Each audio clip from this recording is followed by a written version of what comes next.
கிறிஸ்துவுக்குள் பிரியமானவர்களே, கர்த்தரும் இரட்சகருமாய் இயேசுவின் ஈடிய நாமத்தினாலே உங்கள் யாவரையும் வாழ்த்துகிறேன். தேவனருளி அப்பம் மினிஸ்ட்ரி சேனல் மூலியமாக உங்களோடு சந்திப்பதில் மிகுந்த மகிழ்ச்சி அடைகிறேன். தினம்தோறும் அதிகால வேளையிலே 3 மணிக்கு பரிசுத்த வேதாந்தத்திலிருந்து ஒரு பகுதியை நாம் தியானித்து நம்முடைய குடும்ப பாதுகாப்பிற்காக நாம் ஜெபித்து வருகிறோம். வேற தேசத்திலே வேற சூழ்நிலையிலே இணைந்திருக்கிறீங்க. கர்த்தர் இயேசு நாமத்தினாலே உங்கள் யாவருக்கும் என் அன்பின் வாழ்த்துக்களை தெரிவித்துக் கொள்கிறேன். அதிகால வேளையிலே தினம்தோறும் இணைந்திருங்கள். நீதிமொழிகள் 3ஆம் அதிகாரம் 5, 6 ஆகிய வசனங்கள். உன் சுய புத்தியின் மேல் சாயாமல் உன் முழு இருதயத்தோடும் கர்த்தரில் நம்பிக்கையா இருந்து உன் வழிகளெல்லாம் அவரை நினைத்துக்கொள். அப்பொழுது அவர் உன் பாதைகளை செவ்வாய்ப்படுத்துவார். ஹல்லேலூயா. நிறைய குடும்பத்திலே ஆசீர்வதிக்கணும் தேவன் அப்படின்னு சொல்லி ரொம்ப விரும்பிடுவாங்க.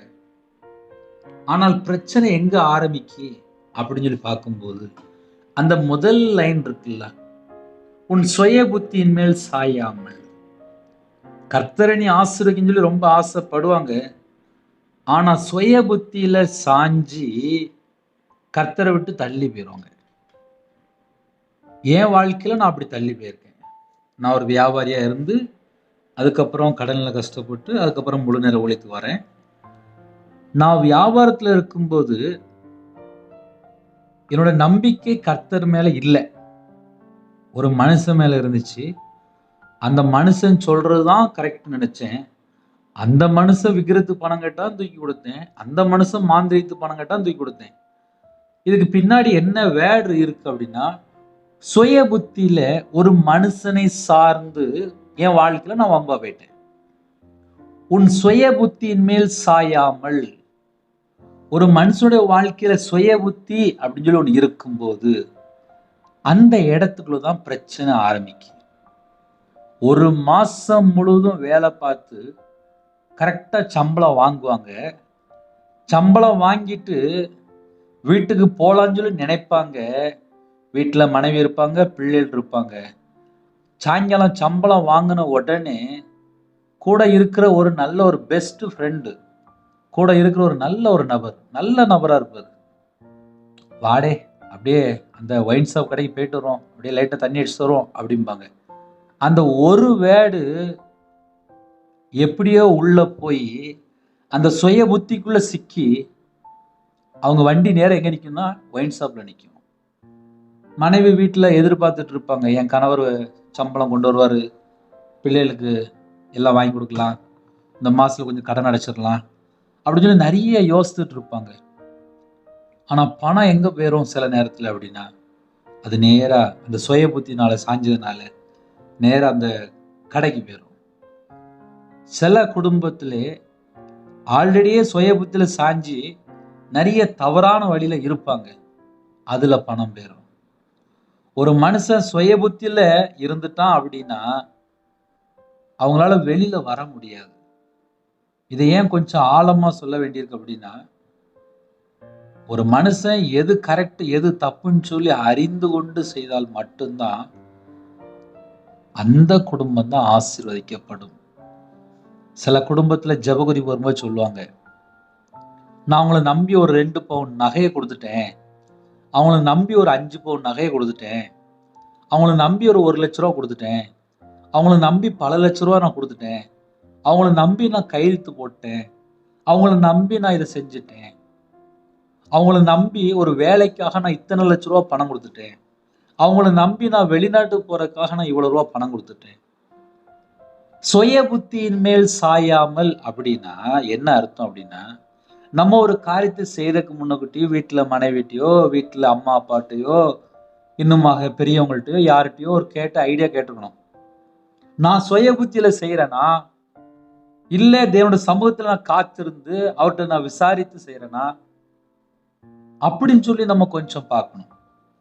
கிராமத்துல சில குடும்பத்துல என்ன பண்ணுவாங்க அப்படின்னா, அவங்க ஏதாவது ஒரு காரியம் செய்யணும் அப்படின்னா அந்த கிராமத்துல இருக்கிற ஒரு நல்ல ஒரு பணக்காரங்க, அப்படி இல்லைன்னா கொஞ்சம் ஒரு டீச்சர், இல்லைன்னா ஒரு ஐயர்வாள்கிட்ட போய் கேட்பாங்க, ஐயா நான் இந்த மாதிரி செய்ய போறேன், என் பொண்ணுக்கு ஒரு நல்ல ஒரு மாப்பிள்ளை வந்திருக்கு அப்படின்னு சொல்லி அங்க போய் கேட்பாங்க. அவங்க சில விசாரிச்சுட்டு இந்த மாப்பிள்ளை சரியில்லையே அப்படின்னு சொல்லி ஒரு தகவலை சொல்லுவாங்க. இல்ல இந்த மாப்பிள்ளை நல்லா இருக்கு அப்படிம்பாங்க. அப்போ அதுக்கப்புறம் தான் ஒரு முடிவு எடுப்பாங்க. இப்ப ரீசெண்டா நான் ஒரு கடையை பார்த்தேன். அந்த கடை அந்த ஏரியால வியாபாரமே இருக்காது. அந்த இடத்துல போய் ஒரு கடையை தொடங்குறாங்க. கடையை ஓபன் ஆகி ஒரு 10 நாளுக்குள்ள மறுபடியும் கடை க்ளோஸ் ஆகுது. என்னன்னு சொல்லி பார்க்கும்போது அந்த இடத்துல வியாபாரம் இல்லை. கடை அப்படியே பூட்டியே கிடக்கு. அப்ப என்ன அர்த்தம் அப்படின்னா, ஒரு குடும்பத்திலே ஏதோ ஒரு காரியத்திலே சுய புத்தி மேல சாஞ்சிருவாங்க. ஒரு கணவன் மனைவிக்குள்ள எப்ப பிரச்சனை வருது, எப்ப சண்டை வருதுன்னு சொல்லி கொஞ்சம் ஆழமா உள்ள போய் பார்க்கும்போது, மனைவிக்கு தெரியாம கணவர், கணவருக்கு தெரியாம மனைவி ஏதோ ஒரு காரியத்திலே சுய புத்தி மேல சாஞ்சி சில ஆபத்தான காரியத்துல போய் சிக்கிக் கொள்வாங்க. ஒரு குடும்பத்துல ஒரு ஜெபகுறி வந்துச்சு. என் கணவருக்கு தெரியாம நான் இதை செஞ்சுட்டேன். என் கணவருக்கு தெரிஞ்சா நீ அடிச்சிருவாரு அப்படின்னு சொல்லி பயப்படுறாங்க. அப்ப அதுக்கு பின்னாடி என்ன இருந்துச்சு அப்படின்னா, ஏதோ ஒரு காரியத்துல சுய புத்தியில ஒரு முடிவு எடுத்திருப்பாங்க. நான் வியாபாரத்துல இருக்கும்போது சுய புத்தியில எடுத்த முடிவுல தான் நான் கடன்ல கஷ்டப்பட்டேன், நடுரோட்டுக்கு வந்தேன், சொந்த ஊரை விட்டே நான் வெளியில போனேன். நான் எதுல கஷ்டப்பட்டேன்னு சொல்லி பார்க்கும்போது, எங்க வீட்டுல, குடும்பத்துல யார்கிட்டயுமே ஐடியா கேட்கவே மாட்டேன். மனைவிட்டையும் சொல்ல மாட்டேன், அம்மாட்டையும் சொல்ல மாட்டேன், சொந்தக்காரன்ட்டையும் சொல்ல மாட்டேன். ஆனால் நான் எடுத்தது தான் கரெக்ட். சுய புத்தி மேல சாஞ்சி வம்பா போயிட்டேன். ஒரு வாலிப மகள், 23 வயசு வாலிப மகள். மகளுடைய அந்த எய்த்த வீட்டில் உள்ள ஒரு பையனை வந்து பேசுறா, பழகுறா. 2 பேரும் விருப்பப்பட்டு திடீர்னு ஒரு மேரேஜ் முடியுது. மேரேஜ் முடிஞ்சு ஒரு 20 நாளுக்குள்ள அந்த மேரேஜ் முடிஞ்ச அந்த பையன் மறுபடியும் செகண்ட் மேரேஜ் முடிச்சிட்டான். வீட்டில் அம்மா அப்பாவுக்கு தெரியாது. அந்த பிள்ளை உடனே நான் இனிமேல் யாருக்கா வாழ வேண்டும் சொல்லி தற்கொலை முயற்சிக்குள்ள போறான். அப்ப அந்த வீட்டுக்குள்ள என்ன நடக்கும் அப்படின்னா, அந்த வாலிப பிள்ளையோட வாழ்க்கையில என்ன நடக்கும் அப்படின்னா, அம்மா அப்பாவுக்கு தெரியாம ஒரு வாலிப பையன் ஆசைப்பட்டு திருமணம் முடித்து கரெக்டா 20 நாள்ல அந்த பையன் வேற மேரேஜ் முடிச்சிட்டான். இந்த வாலிப மகளுக்கு என்ன செய்யன்னு தெரியல. திருமணம் முடிஞ்சிட்டு அம்மா அப்பாவுக்கு தெரியாது. உடனே தற்கொலை முயற்சி வருது. வீட்டுல அம்மா அப்பாட்ட கேட்டு, எதுனாலும் வீட்டுல பெரியவங்கள்ட்ட கேட்டு, எந்த ஒரு காரியமா இருந்தாலும் ரொம்ப பொறுமையோடு ஒரு காரியத்தை விசாரித்து திருமணம் முடிக்கும் போது ஆசீர்வாதம். சுய புத்தியின் மேல் சாயாமல் சில குடும்பத்திலே சுய புத்தியில சாஞ்சி அதுக்கப்புறம் அவங்களோட வாழ்க்கையில பல லட்சங்கள் நஷ்டம். சில குடும்பத்திலே சொத்துல கையெழுத்து போட்டுருவாங்க. அது பல லட்சங்களா இருக்கலாம், பல கோடியா இருக்கலாம். சொந்தக்காரங்க சொன்னான்னு சொல்லிட்டு சொத்துல கையெழுத்து போட்டுருவாங்க. அதுக்கப்புறம் இவங்களுடைய சொத்து ஃபுல்லா போயிடும். என்ன அர்த்தம் அப்படின்னா, சுய புத்தி மேல சாஞ்சி சுய புத்திக்குள்ள எதெல்லாம் உள்ள வருதோ அங்கெல்லாம் பிரச்சனை வந்துடும். சுய புத்தியின் மேல் சாயாமல் என்று எழுதப்பட்டிருக்கு. ஒரு மனுஷனுடைய வாழ்க்கையிலே சுய புத்தியில இருக்கும்போது பல பிரச்சனை. அம்மா அப்பாவுக்கு தெரியாம தப்பு வரும், மனைவிக்கு தெரியாம தப்பு வரும், புருஷனுக்கு தெரியாம தப்பு வரும், மாமியாருக்கு தெரியாம தப்பு வரும். ஏகப்பட்ட பிரச்சனை உள்ள வந்துகிட்டே இருக்கும். எங்கெல்லாம் சுய புத்தி இருக்கோ அங்கெல்லாம் பிரச்சனை கிடக்கும். முதல்ல சொல்லிட்டாரு, உன் சுய புத்தியின் மேல் சாயாமல். அப்ப நம்ம எடுக்கிற எந்த ஒரு காரியமா இருந்தாலும் குடும்பத்துக்குள்ளே ஒரு வீடு கட்டுற காரியமா இருக்கலாம், ஒரு வண்டி வாங்குற காரியமா இருக்கலாம், ஒரு கார் வாங்குற காரியமா இருக்கலாம், இல்லை ஒரு ஹவுசிங் லோன், இல்லை ஏதாவது ஒரு பர்சனல் லோனு, இல்லை வீட்டில் ஏதாவது தேவையான ஒரு பொருள். எங்கள் வீட்டில் என் வீட்டில் எனக்கு அடிக்கடி எனக்கு என் மனைவிக்கு வந்து ஒரு பெரிய ஒரு யுத்தம் மாதிரி நடக்கும். என்ன காரணம் அப்படின்னு சொல்லி கேட்கும்போது, நான் ஏதாவது சுய புத்தியில் ஒரு முடிவு எடுத்து என் மனைவிட்ட கேட்காம ஏதோ ஒரு பொருளை வீட்டுக்கு வாங்கிட்டு வந்துடுவேன். என் மனைவி உடனே சொல்லிடுவேன், நான் வீட்டுக்குள்ள தானே இருக்கிறேன், என்கிட்ட சொல்லியிருக்கலாம்ல, உடனே சொல்லிடுவாங்க. அப்ப என்ன அர்த்தம் அப்படின்னா, சுய புத்தியின் மேல் சாஞ்சி அதுக்கப்புறம் பின்னாடி பார்த்தா பெரிய கடன், பெரிய பிரச்சனை, பெரிய போராட்டம். என் வாழ்க்கையில நான் ரியலா அனுபவிச்சிருக்கேன். ஆனா குடும்பமா ஒருமனப்பட்டு ஜெபம் பண்ணி மனைவிட்ட கேட்டு, இல்ல குடும்பத்திலே எந்த ஒரு காரியமா இருந்தாலும் ஒரு ஆலோசனை பண்ணி, இது செய்யலாமா, இது வேண்டாமா அப்படின்னு சொல்லி கேட்டு செய்யும் போது 90% பிரச்சனை வரமாட்டேங்குது. நிறைய குடும்பத்திலே கணவன் மனைவிக்குள்ள ஏன் பிரிவினை, ஏன் டைவர்ஸு, ஏன் சில குடும்பத்துக்குள்ள தவறான ஒரு முடிவு எடுக்கிறாங்க அப்படின்னு சொல்லி பார்க்கும்போது, சுய புத்தி. சுய புத்தியில சாயும் போது பிரச்சனை, ஆபத்து எல்லாம் இருக்கும். சுய புத்தியின் மேல் சாயாமல் அப்படின்னு எழுதப்பட்டிருக்கு. சுய புத்தியின் மேல் சாயும் போது கர்த்தரை நம்ப மாட்டான். கர்த்தரை நம்பிக்கை இருக்காது. ஏன்னா சுய புத்தியில அவங்க போயிட்டு இருப்பாங்க. அவங்க வேற வழியில போயிட்டு இருப்பாங்க. 24 மணி நேரம் வாழ்க்கையிலே எந்த ஒரு குடும்பத்திலே முழு இருதயத்தோடு கர்த்தர் மேல நம்பிக்கையா இருக்கிறாங்களோ அந்த குடும்பம் ஆசீர்வதிக்கப்படும். காலையில நம்ம மக்கள் 10 நிமிஷம் ஜெபம் பண்ணுவாங்க, 10 நிமிஷம் செய்தி கேட்பாங்க. ஆனால் பகல்ல எடுக்கிற முடிவுலாம் தேவனுக்கு பிரியமான முடிவா? யோசித்து பார்ப்போமே. உன் சுய புத்தியின் மேல் சாயாமல் எழுதப்பட்டிருக்கு. பகல்ல நம்ம ஒரு காரியத்தை நம்ம ஒரு முடிவு எடுக்கிறோம். தேவன்கிட்ட விசாரிச்சோமா? இல்ல அவருடைய சமூகத்துல அர்ப்பணித்து ஜெபிச்சோமா? கிடையாது. நிறைய குடும்பத்துல சுய புத்தியில முடிவு எடுத்துருவாங்க. அதுக்கப்புறம் என் வாழ்க்கையில எனக்கு இப்படி ஒரு பிரச்சனை ஆயிட்டுன்னு சொல்லி உட்கார்ந்து அழுதுட்டு இருப்பாங்க. நிறைய குடும்பம் அப்படி இருக்கு. என் வாழ்க்கையில 2014, 2015 வரைய இந்த பிரச்சனை இருந்துச்சு. என்னைக்கு 2016ல முழு நேர ஊழியத்துக்கு வந்தனோ, அதுக்கப்புறம் சர்ச்சில் நான் வேலை பார்க்கும்போது நிறைய காரியத்துல பெரியவங்கள்ட்ட போய் கேட்பேன். இதுனா என்ன, இதுனா என்னன்னு சொல்லி கேட்பேன். சிஎஸ்ஐ சர்ச்சில் ஒரு கோயில் குட்டியார் வேலைக்கு போனேன் 2016ல. சர்ச்சில் போய் ஐயரோல்கிட்ட போய் கேட்பேன். ஐயா இது என்னதுயா அப்படின்னு சொல்லி கேட்பேன். சபையோட போய் கேட்பேன். இது என்னதுயா அப்படின்னு சொல்லி கேட்பேன். ஒவ்வொரு ஆள்கிட்டையா கேட்க ஆரம்பிச்சேன். சுய புத்தியை விட்டேன். விசாரிக்க ஆரம்பிச்சேன். இது செய்யலாமா, அது செய்யக்கூடாதா, ஒவ்வொன்றா விசாரிக்க ஆரம்பிச்சேன். அதுக்கப்புறம் நான் மனம் திரும்ப ஆரம்பிச்சேன். உன் சுய புத்தியின் மேல் சாயாமல் நிறைய குடும்பத்துக்குள்ள லட்சக்கணக்க கடன், கோடிக்கணக்க கடன். இதுக்கு பின்னாடி என்ன அப்படின்னு சொல்லி பார்க்கும்போது மனைவிக்கு தெரியாது, அம்மா அப்பாவுக்கு தெரியாது, சொந்தக்காரங்களுக்கு தெரியாது.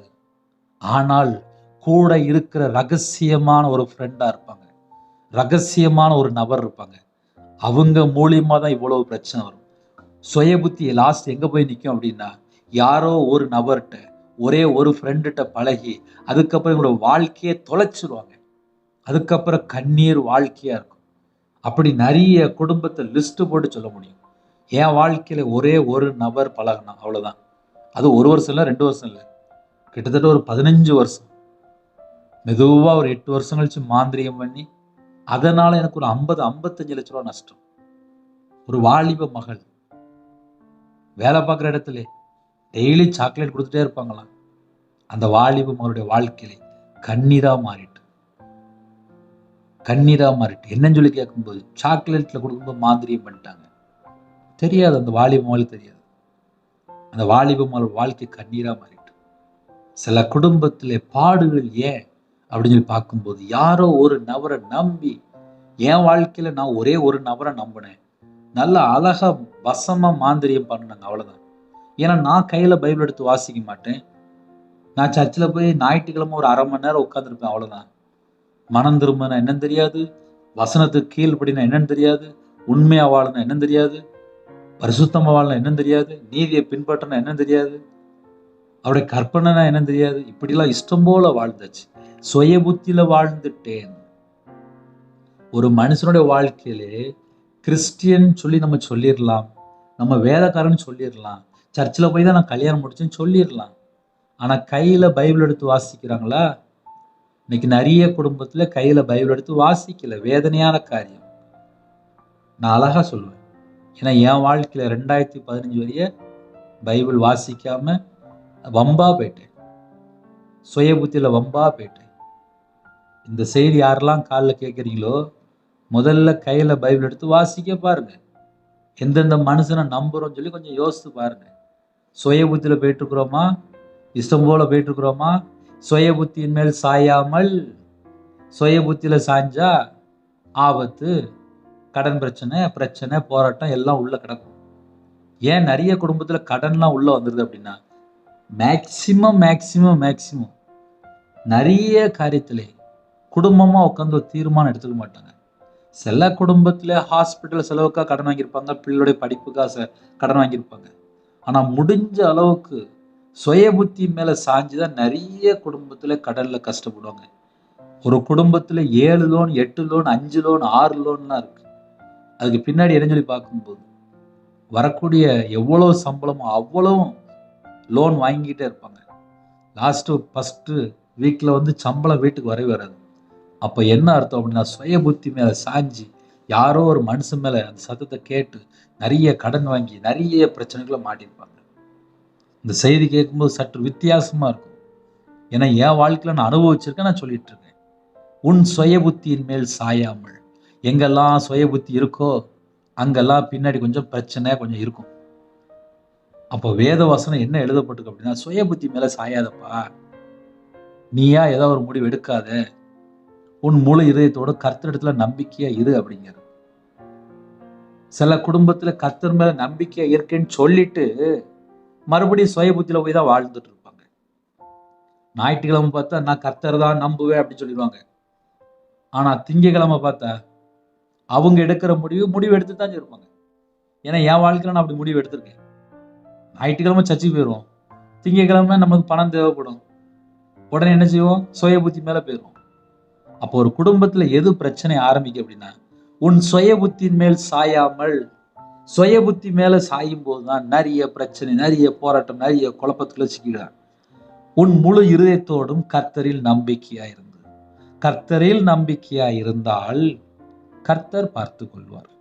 இன்னைக்கு செய்தி என்ன பிரதர் அப்படி சொல்லி ஒருவேளை நீங்க கேட்டால், உங்க குடும்பத்தை கர்த்தர் ஆசீர்வதிக்கணுமா?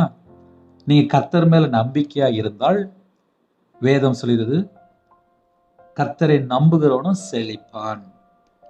கர்த்தரை நம்புகிறவனும் செழிப்பான் என்று எழுதப்பட்டிருக்கு. அப்போ ஒரு மனிதனுடைய வாழ்க்கையில செழிப்புங்க ஒரு வார்த்தை வேணும் அப்படின்னா, முழு இருதயத்தோடும் கர்த்தரை நம்ப வேண்டும். இன்னைக்கு நிறைய குடும்பத்துல முழு இருதயத்தோடலாம் கர்த்தரை நம்பல. வேதனையான காரியம். காலையில வேலை நீங்க வேணா கொஞ்சம் யோசிக்கலாம். ஏன்னா என் வாழ்க்கையில நான் எப்படிலாம் வாழ்ந்தேன், ஒரு மனுஷனுடைய வாழ்க்கையில எப்படிலாம் போயிட்டு இருக்கு. ஞாயிற்றுக்கிழமையில போய் நல்ல சர்ச்சில் போய் நல்ல ஆராதனை பண்ணிடுவாங்க, நல்ல அபிஷேகத்துல நிரம்பி நல்ல ஜெபம் பண்ணிடுவாங்க. ஆனா மற்ற 6 நாள் உள்ள வாழ்க்கை சுய புத்தியில போயிட்டு இருக்கிறாங்களா, அப்படி இல்லைன்னா முழு இதயத்தோடு கர்த்தரை நம்பி வாழ்ந்துட்டு இருக்கிறாங்களா? அப்ப 2 விதமான வாழ்க்கை இருக்கு. இப்ப என் வாழ்க்கையில நான் அப்படி சொல்ல முடியும். 2016 வரைய நான் உலகத்துக்குள்ள சராசரி ஒரு மனுஷனா வாழ்ந்துருந்தேன். 2016ல என்னைக்கு நான் முழு நேர ஊழியத்துக்கு வந்தனோ, அதுக்கப்புறம் கர்த்தரை மட்டுமே நம்பியே வாழ ஆரம்பிச்சேன். 24 மணி நேரம் ஊழியத்துக்கு வந்தாச்சு.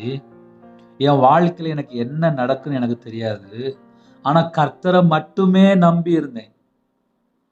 கையில காசு இல்லையா, பரலோகத்தை பார்ப்பேன், அவ்வளவுதான். காசு வந்து சேரும். ஏன்னா எனக்கு தேவன் அவர்தான். கர்த்தரை மட்டுமே முழு இதயத்தோடு நம்பி இருந்தேன். இப்ப இந்த செய்தி நம்ம காலையில கேட்கும்போது நம்ம எப்படி யோசித்து பார்க்கலாம் அப்படின்னா, உங்க முழு இருதயமும் தேவனை சார்ந்திருக்கா, கர்த்தரை சார்ந்திருக்கா? கர்த்தரை சார்ந்துன்னா என்ன தெரியுமா அர்த்தம்? வேற எந்த ஒரு மனுஷனையும் நம்ப மாட்டாங்க. மனுஷனை நம்பும் போதுதான் பின்னாடி பிரச்சனை, போராட்டம், என்னை ஏமாத்திட்டான், என்னைய மோசம் போயிட்டாங்க அப்படின்னு சொல்லி ஏகப்பட்ட உள்ள கம்ப்ளைண்ட் வரும். ஏன்னா நிறைய குடும்பத்துல வாலிப பிள்ளைகள், வாலிப பையங்க யாரையா ஃப்ரெண்டை நம்பி ஏமாந்துருவாங்க. பணம் கொடுத்துருப்பாங்க, தேவையில்லாத ஃப்ரெண்டு, தேவையில்லாத காரியங்கள், தேவையில்லாம சில வார்த்தையில மாட்டி கொள்றாங்க. சுய புத்தியின் மேல் சாயும் போது இவ்வளவு பிரச்சனை வருது. ஆனா முழு இருதயத்தோடு கர்த்தரிடத்துல நம்பிக்கையா இருக்கும்போது கர்த்தர் எல்லா விதமான வாசல் திறந்தறிகிறார். உன் வழிகள் எல்லாம் அவரை நினைத்துக்கொள். 24 மணி நேரம் நான் என்ன செய்யணும், என்ன செய்யணும், என்ன செய்யணும்? உன் வழிகள் எல்லாம் கர்த்தரை நினைத்துக்கொள். கர்த்தரை நினைத்துக்கொள்ள என்ன? நீ உன்னை ஞானி என்று எண்ணாதே, கர்த்தருக்கு பயந்து தீமை விட்டு விலகு. அதான் கர்த்தரை நினைத்துக்கொள். சில குடும்பத்துல கர்த்தரை நினைத்துக்கொள் அப்படின்னா உடனே யோசிப்பாங்க, எப்படி நினைத்துக்கொள்ளணும் அப்படின்னு சொல்லி யோசிப்பாங்க.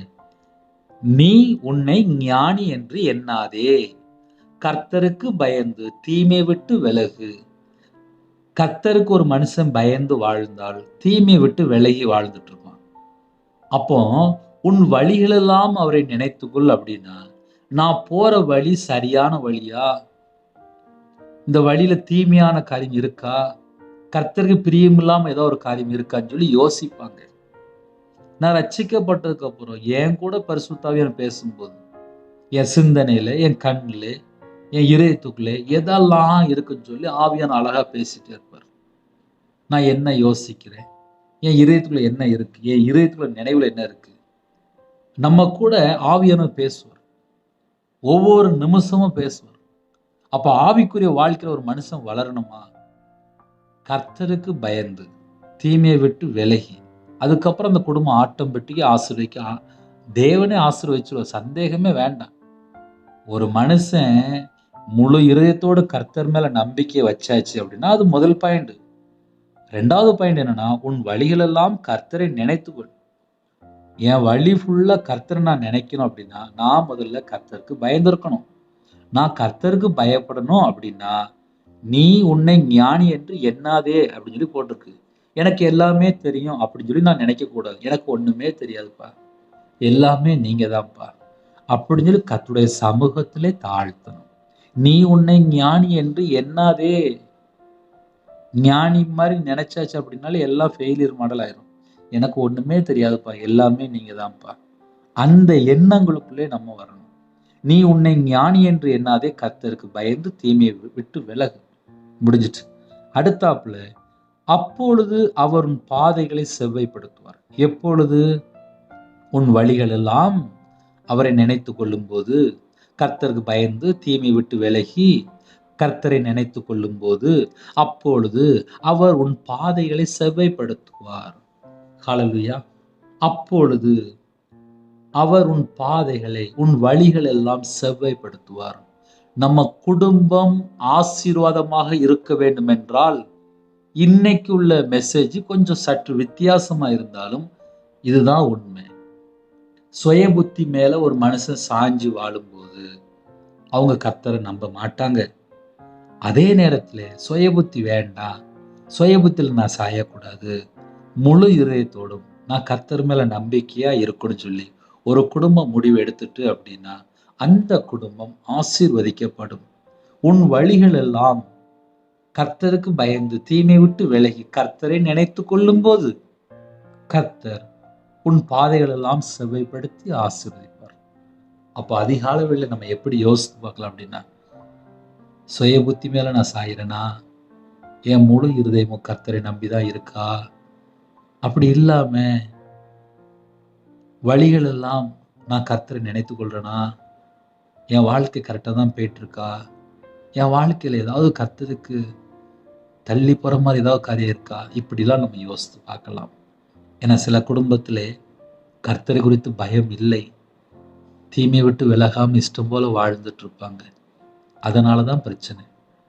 சுய புத்தி மேல சாயனேந்து கர்த்தரை குறித்து ஒரு பயம் இருக்காது, தீமையை விட்டு விலக மாட்டாங்க. அவனுடைய வாழ்க்கையில சில பிரச்சனைகள் ஆபத்துலாம் வரும். என் வாழ்க்கையில அந்த மாதிரி பிரச்சனை ஆபத்துலாம் வந்திருக்கு. கர்த்தரை குறித்து பயம் இருக்கும்போது ஒரு மனுஷன் தீமையை விட்டு விலகிடுவான். அதனால காலவேளை இந்த செய்தி கேட்கும்போது உங்களோட வாழ்க்கையில எல்லாமே தேவனுக்கு பிரியமானபடி இருக்கா, கர்த்தரை நம்புகிறவன் செழிப்பான், உங்க குடும்பம் ஆசீர்வதிக்கப்படும், உன் பாதைகள் எல்லாம் செவ்வைப்படுத்தி தான் ஆசீர்வதிப்பார். ஹல்லேலூயா. புதிய நாளுக்கு ஜெபிப்போமா? கண்களை மூடி நாம் ஜெபம் செய்வோம். அன்பின் கர்த்தாவே, உம்மை நன்றியோடு துதிக்கிறோம்ப்பா. புதிய நாளுக்கான கிருபைக்காக 1000 மடங்கு ஸ்தோத்திரம். புதிய நாளிலும் புது கிருபையால் நிரப்புங்க. உம்முடைய பிரசன்னத்தால் உங்களுக்கு ராஜா, உம்முடைய வல்லமையால் நிரப்பு ராஜா. ஜெப அபிஷேகம் தாங்க ராஜா, தியானிக்கிற அபிஷேகம் தாங்க ராஜா, துதிக்கிற அபிஷேகம் தாங்க ராஜா, சத்துருக்களை மேற்கொள்ள அபிஷேகத்தால் நிரப்பு ராஜா. யாரெல்லாம் தாழ்த்துறோம் ஆவிக்குரிய ஒவ்வொரு கனிகளினாலும் ஆவிக்குரிய ஒவ்வொரு வரலாலும் உங்க பிள்ளைகளை நிரப்புங்க. ஞான வரலாம் நிரப்புங்க, தீர்க்க தரிசன வரலாம் நிரப்புங்க ராஜா. ஒவ்வொரு குடும்பத்தையும் கர்த்தர் கறந்துட்டு ஆசிரிங்க. இந்த நாளிலும் சுய புத்தி மேல் நாங்கள் சாய வேண்டாம்ப்பா. உம்முடைய வார்த்தைக்கு, உம்முடைய சத்தத்துக்கு செவி கொடுத்து முழு இதயத்தோடு கர்த்தரை நம்பி உன் வழிகள் எல்லாம் கர்த்தரை நினைத்துக்கொள் என்று சொன்னீங்க ராஜா. அப்பொழுது உன் பாதைகள் எல்லாம் செவ்வைப்படுத்துவார் என்று விதசம்படி ஒவ்வொரு குடும்பத்தையும் ஆசீர்வதிங்க. உம்முடைய கரத்தில் அர்ப்பணிக்கிறோம். இந்த நாளிலும் யாரெல்லாம் பிறந்த நாள் கொண்டாடுறாங்களோ, திருமண நாள் கொண்டாடுறாங்களோ 1000 மடங்கு பள்ளிக்கு பெருகணும். கர்த்தர் ஆசீர்வதிங்க. கற்பதனியா ஜெபிக்கிறங்க, கர்த்தர் மனமிறங்கி ஆசீர்வதிங்க. மாசமா இருக்காங்க, தாய் பிள்ளையுமா ஆசீர்வதிங்க. டெலிவரி போடுறாங்க பாருங்க, வைத்தியர் கூட இருந்து ஆசீர்வதிங்க. திருமண தேவைக்கா ஜெபிக்கிற எல்லா தடைகளும் நீக்கி ஆசீர்வதிங்க. திருமணம் முடிந்ததுக்கு அப்புறம் சில குடும்பத்துலலாம் நிம்மதி இல்லாம இருக்குப்பா, டைவர்ஸ் அளவுக்கு பிரச்சனை ஓடிட்டு இருக்கு.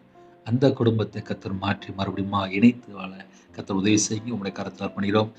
சில குடும்பத்திலே கள்ள தொடர்பு, விக்கிர வழிபாடு, மாந்திரிகம், பில்லி ஏவல்ல, சில குடும்பத்தில் மதுபான அடிமை, போதைக்காரங்க, எந்தெந்த குடும்பத்தில் எந்தெந்த காரியத்தில் அடிமையாக இருக்காங்களோ அந்த எல்லா செத்த கிரியல் எல்லாம் இயேசு கிறிஸ்துவின் ரத்தத்தினாலே இயேசு கிறிஸ்து நாமத்தை சுட்டு எரிக்கப்படட்டும். ஒவ்வொரு குடும்பத்தையும் கர்த்தர் ஆசீர்வதிங்க, பலப்படுத்துங்க, பாதுகாத்துங்க.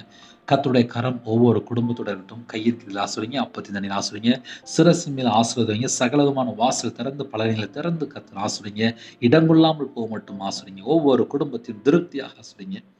இந்த நாளிலும் யாரெல்லாம் தாழ்த்துறோங்க, சிறுபிள்ளை முதல் கொண்டு முதிர் எல்லாரையும் உங்களோட இரத்த கொட்டைகளை வேலையடைத்து மூடி மறைத்து கத்தர் பாதுகாத்துங்க. பிதா குமாரன் பரிசுத்த நாமத்தாலே கத்தர் ஆசீர்வதிங்க, வேலையடைத்து ஆசீர்வதிங்க. எல்லா குடும்பம் ஆசீர்வதிக்கப்படும். காலவேளையில் வியாபாரத்துக்கு புறப்படுறாங்க, கம்பெனிக்கு புறப்படுறாங்க, இன்னுமாக டீச்சர் ஜெபிக்கிறாங்க, கவர்மெண்ட் ஸ்டாஃப் ஜெபிக்கிறாங்க, வேலைக்கு புறப்படுறாங்க, விவசாயத்துக்கு புறப்படுறாங்க. எல்லா குடும்பத்தையும் உம்முடைய கரத்தில் அர்ப்பணிக்கணும். எந்த நாட்டுக்குள்ளே எந்த சூழ்நிலை எல்லா குடும்பமும் இயேசு கிறிஸ்து ராஜாவுடைய கரத்தில் அர்ப்பணிக்கிறோம்ப்பா.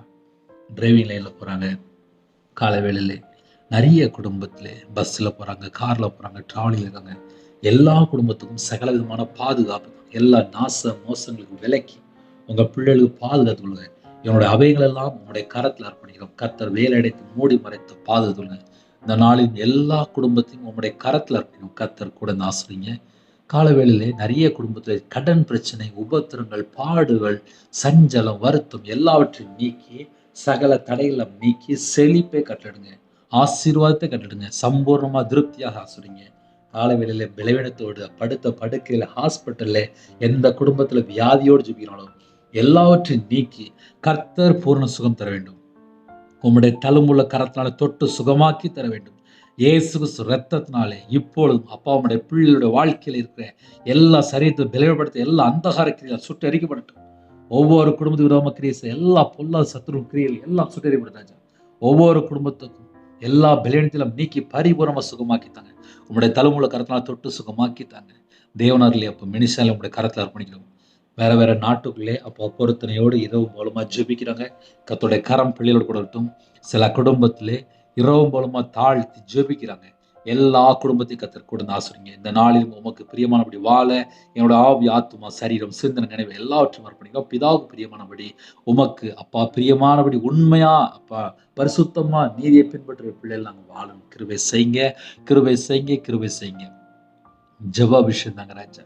எல்லா குடும்பத்தையும் கர்த்தர் பொறுப்படுத்துங்க. எல்லாரும் மனம் திரும்பி பாவ மன்னிப்பை பெற்றுக்கொண்டு நித்திய ஜீவனுக்குள்ள வர வேண்டும் ராஜா. ஒரு பாவி மனம் திரும்ப பரலோகத்தில் மிகுந்த சந்தோஷம். சுவிசேஷம் அறிவிக்கிற பிள்ளைகளை எழுப்புங்க ராஜா. எல்லா தேசத்துலையும் சுவிசேஷம் அறிவிக்கிற அந்த ஒரு பாரத்தை தாங்க. எல்லா தேசத்துக்குள்ளயுமே சுவிசேஷம் அறிவிக்கப்படணும். கர்த்தர் கிருபை செய்யுங்க. யாரெல்லாம் அர்ப்பணிக்கணும் அந்த குடும்பத்துக்குள்ளே இருக்கிற எல்லா குறைகள் குற்றம் எல்லாவற்றையும் மன்னித்து எல்லா குடும்பமும் ரட்சிக்கப்படணும். எல்லா குடும்பமும் ஞானஸ்தானம் எடுக்கணும். எல்லாரும் மனம் திரும்பி தேவனுக்கு பிரியமானபடி வாழ வேண்டும். கர்த்தர் கிருபை செய்யுங்க. இந்த நாளிலும் என்னென்ன தேவைக்கு ஜெபிக்கணும் எல்லா தேவையில கர்த்தரே கொடுங்க சதிங்க ராஜா. படிக்கிற பிள்ளைகள் ஜெபிக்கிறாங்க, ஃபர்ஸ்ட் ரேங்க் எடுக்கணும். கர்த்தரை விட்டு தள்ளி போற எந்த ஒரு காரியத்தை சிக்கிக்கொள்ளக்கூடாது. இந்த நாளிலும் எல்லா குடும்பத்தையும் கர்த்தர் பொறுப்படுத்துமே. இன்னைக்குள்ள தேவைக்காக யாரெல்லாம் உபத்திரத்தோடு கண்ணீரோடு ஜெபிக்கிறாங்களோ கர்த்தர் கூடந்து வாசல் திறந்து எல்லா தடைகளும் நீக்கி ஆசுறீங்க. பலகணிகளை திறந்து அப்பா விசேஷமாக உங்க பிள்ளைகளோட வாழ்க்கையில் இடங்கொள்ளாமல் போக மட்டும் ஆசுறீங்க. எல்லா குடும்பத்தையும் கர்த்தர் பொறுப்படுத்துங்க. நிறைய குடும்பத்தில் தேவைகள் அதிகம், ஆனால் கர்த்தரை விட்டு தள்ளி போய் வாழ்ந்துட்டு இருக்காங்கப்பா. நாங்கள் உங்களுடைய வார்த்தைக்கு உங்களுடைய சத்தத்துக்கு செவி கொடுத்து உண்மையா வாழ்ந்து எல்லா விதமான ஆசீர்வாதங்களை பெற்றுக்கொள்ளணும். வீடு கட்டிட்டு இருக்காங்க, தடைகளை நீக்கி போட்டுருங்கப்பா. உங்க பிள்ளைகளுக்கு வீடு கட்டி முடிக்க கர்த்தர் கிருபை செய்யுங்க, உதவி செய்யுங்க. சில குடும்பத்துலலாம் அப்போ பல சூழ்நிலை உள்ளத்துல பாரம் தான் அதிகமா இருக்கு.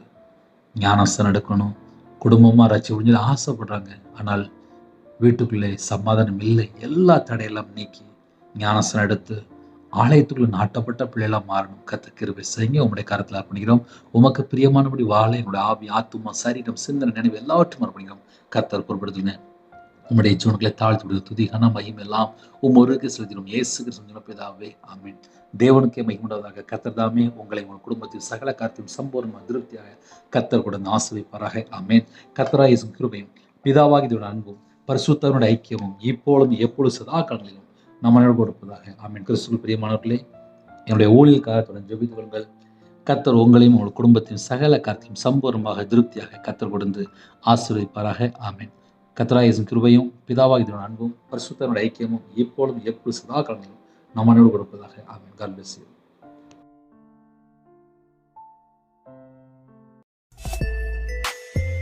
Thanks for watching.